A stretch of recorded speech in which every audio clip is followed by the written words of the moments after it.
आज का हमारा टॉपिक है वित्तीय प्रणाली, कार्य एवं चुनौतियाँ। किसी भी देश के आर्थिक विकास में वित्त सबसे महत्वपूर्ण आवश्यकता है। आर्थिक क्रियाओं का व्यापारीकरण तथा औद्योगिकरण आर्थिक विकास के सहभागी होते हैं, जिनके लिए काफ़ी मात्रा में वित्तीय साधनों की ज़रूरत पड़ती है। वित्तीय साधनों की उपलब्धता एक सुदृढ़ वित्तीय तंत्र पर निर्भर करती है। यह वित्तीय तंत्र आर्थिक विकास के लिए अति आवश्यक होता है, क्योंकि कोई भी व्यावसायिक प्रतिष्ठान स्वीकृत लागत पर ही कोषों का संग्रहण कर सकता है। अर्थव्यवस्था में किसी निश्चित समय पर कुछ लोग चालू मूल्यों पर अपना धन विनियोजित करना चाहते हैं, वहीं कुछ लोगों को धन की आवश्यकता होती है। जो धन को विनियोजित करना चाहते हैं वे अर्थव्यवस्था के बचतकर्ता एवं विनियोगकर्ता कहलाते हैं। इन दोनों के मध्य संतुलन स्थापित कर एक दूसरे की आवश्यकता पूर्ति में सहयोग करना वित्तीय तंत्र का प्रमुख कार्य होता है। इस प्रकार उचित समय तथा उचित मात्रा में वित्त की उपलब्धि तथा आर्थिक विकास का जीवन साथी कहा जाता है। आर्थिक विकास को जीवन साथी कहा जाता है। वित्तीय प्रणाली का संबंध मुद्रा, साख तथा वित्त से होता है। इन तीनों में आपस में घनिष्ठ संबंध है, फिर भी ये एक दूसरे से अलग हैं। मुद्रा का अर्थ है विनिमय का माध्यम या भुगतान का साधन। साख या ऋण का अर्थ है उधार लिए हुए पैसों को ब्याज सहित वापस करना। इसका अर्थ आर्थिक इकाई के रूप में लिया गया ऋण है। वित्त के अंतर्गत सभी मौद्रिक साधन, चाहे वे उधार लिए गए हों या स्वामित्व पूंजी के रूप में हों, शामिल किए जाते हैं। वित्तीय बाजार में जिनके पास कोष की अधिकता है तथा जिन्हें कोष की ज़रूरत है, उनके मध्य सेतु के रूप में कार्य करने वाली संस्थाएं वित्तीय मध्यस्थ संस्थाएं कहलाती हैं, जिनके बारे में भी हम आगे पढ़ेंगे। जिन प्रपत्रों के माध्यम से कोष गतिमान होता है, उन प्रपत्रों को वित्तीय उपकरण कहा जाता है। यह संपूर्ण तंत्र वित्तीय प्रपत्रों के अंतर्गत क्रियाशील रहता है। अर्थव्यवस्था में बचतकर्ता तथा वित्त की आवश्यकता वाले लोगों के मध्य सेतु के रूप में जो तंत्र कार्य करता है उसे वित्त प्रणाली कहा जाता है। अर्थात वित्तीय प्रणाली संस्थाओं, बाजारों, उपकरणों, सेवाओं, कार्यविधि तथा व्यवहारों का एक जटिल तथा अंतर संबंधित समूह है। इसके अंतर्गत बचत, विनियोग तथा विनियोगों का प्रभावपूर्ण आवंटन, वित्तीय संसाधन, विकास आदि तत्व सम्मिलित किए जाते हैं। इस प्रकार वित्तीय प्रणाली के माध्यम से बचत एवं विनियोग को गतिमान कर आर्थिक विकास के लक्ष्य प्राप्त किए जाते हैं। किसी भी देश में विनियोगों के माध्यम से पूंजी निर्माण की गति बढ़ाई जा सकती है, जिससे उत्पादन में वृद्धि होती है। उत्पादन में वृद्धि के कारण आय में वृद्धि होती है। आय वृद्धि से पुनः विनियोग में वृद्धि होती है और नवीन विनियोग नवीन आय का सृजन करता है। इस प्रकार कोष के इस चक्राकार प्रवाह से आर्थिक विकास के लक्ष्यों की प्राप्ति को, ये निम्न एक चार्ट मैंने इसके अंदर बनाया है, उस चार्ट के हिसाब से हम समझ सकते हैं। इस चार्ट से स्पष्ट होता है कि वित्तीय प्रणाली से आर्थिक विकास के लक्ष्य प्राप्त किए जा सकते हैं।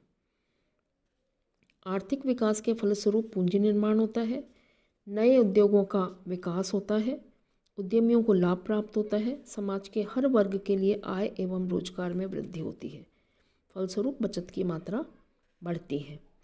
सुदृढ़ वित्तीय प्रणाली के कारण बैंकिंग आदत का विकास होता है, जिसके फलस्वरूप संपूर्ण बचत विनियोग में परिवर्तित होती हैं।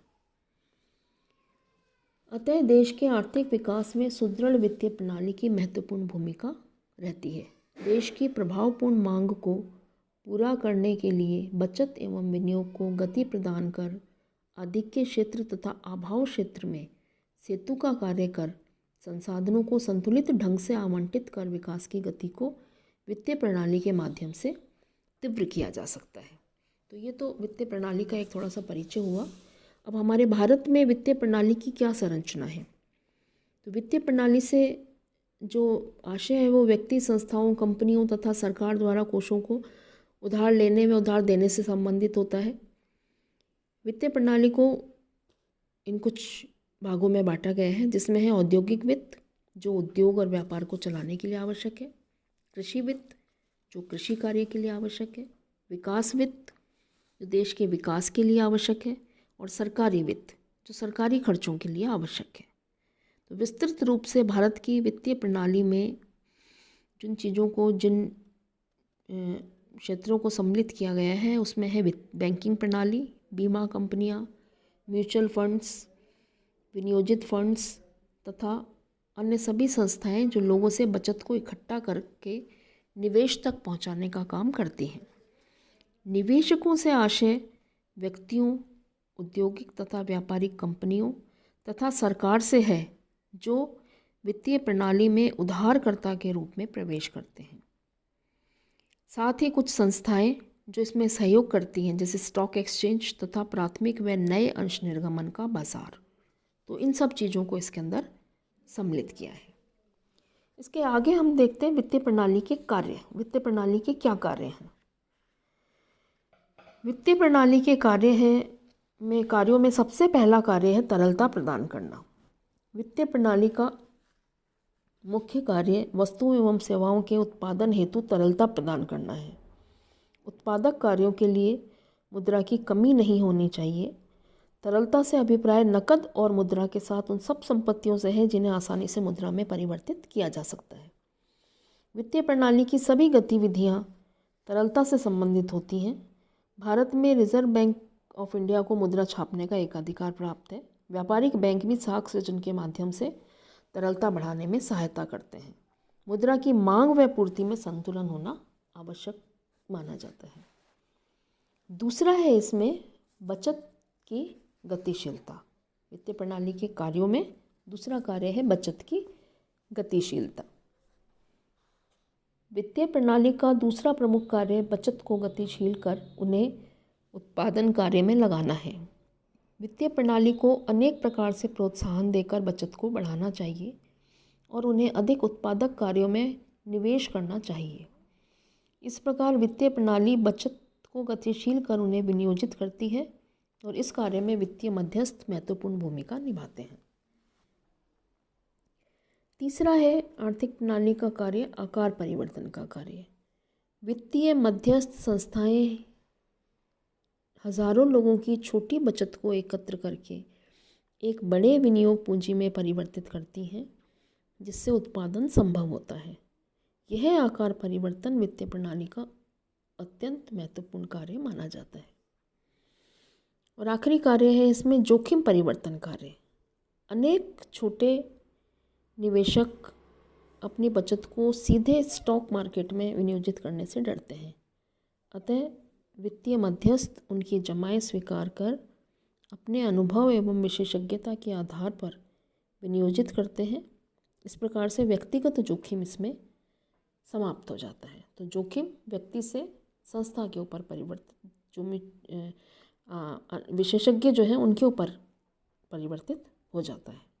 तो ये कार्य जो है ये वित्तीय प्रणाली करती है। इसके बाद हम देखते हैं वित्तीय प्रणाली के कौन कौन से अंग हैं। ये एक चार्ट है, जिस चार्ट में मैंने वित्तीय प्रणाली के अंगों को दर्शाया है। वित्तीय प्रणाली के अंगों में वित्तीय बाजार, वित्तीय संस्थाएं, वित्तीय साधन और वित्तीय सेवाएं सम्मिलित हैं। वित्तीय बाजार को फिर दो भागों में बांटा गया है, मुद्रा बाजार और पूंजी बाजार। मुद्रा बाजार दो प्रकार का है, संगठित मुद्रा बाजार और असंगठित मुद्रा बाजार। और पूंजी बाजार भी दो है, के भी दो भाग हैं, संगठित पूंजी बाजार और असंगठित पूंजी बाजार। वित्तीय संस्थाओं, ये वित्तीय बाजार के संबंध में वित्तीय संस्थाओं को भी दो भागों में बांटा गया है, बैंकिंग संस्थाएं और गैर बैंकिंग संस्थाएं। वित्तीय साधनों को तीन भागों में बांटा गया है। वित्तीय साधन में मतलब तीन अंग सम्मिलित हैं, अल्पकालीन वित्तीय साधन, मध्यकालीन वित्तीय साधन और दीर्घकालीन वित्तीय साधन। इसी प्रकार से वित्तीय सेवाएं वो चार प्रकार की हैं, प्रत्यक्ष वित्तीय सेवाएं, गारंटी देने वाली वित्तीय सेवाएं, अभिगोपन से संबंधित सेवाएं और बिलों की कटौती करने की से संबंधित सेवाएं। तो इस प्रकार से ये वित्तीय प्रणाली के अंग हैं। वित्तीय प्रणाली के अंगों को हम संक्षिप्त रूप से इस प्रकार से देख सकते हैं। सबसे पहले है वित्तीय बाजार। वित्तीय बाजार ऐसी व्यवस्था है जो वित्तीय संपत्तियों का लेन देन सुविधाजनक बनाती है और इसके अंतर्गत मुद्रा बाजार और पूंजी बाजार की क्रियाएं सम्मिलित हैं। मुद्रा बाजार को जैसा मैंने बताया कि संगठित और असंगठित दोनों प्रकार का है और ऐसे ही पूंजी बाजार भी संगठित और असंगठित दोनों प्रकार का है। इसके बाद हम आते हैं वित्तीय संस्थाओं पर। वित्तीय संस्थाओं में दो प्रकार की संस्थाएं हैं, एक बैंकिंग संस्थाएं और एक गैर बैंकिंग संस्थाएं। बैंकिंग संस्थाएं बैंक के रूप में स्थापित हैं जो मुद्रा से संबंधित कार्य संचालित करती हैं। गैर बैंकिंग संस्थाएं जो वित्तीय मध्यस्थ के रूप में भी कार्य करती हैं। ये जोखिम के विरुद्ध कार्य करने वाली कंपनियां होती हैं जो दीर्घकालिक कार्य हेतु धन उधार देती हैं, जैसे हाउस लोन देती हैं। बीमा कंपनियां भी इसमें सम्मिलित हैं गैर बैंकिंग कंपनियों में, जो जीवन बीमा, वाहन बीमा, दुर्घटना बीमा आदि के माध्यम से धन का संग्रहण करती हैं।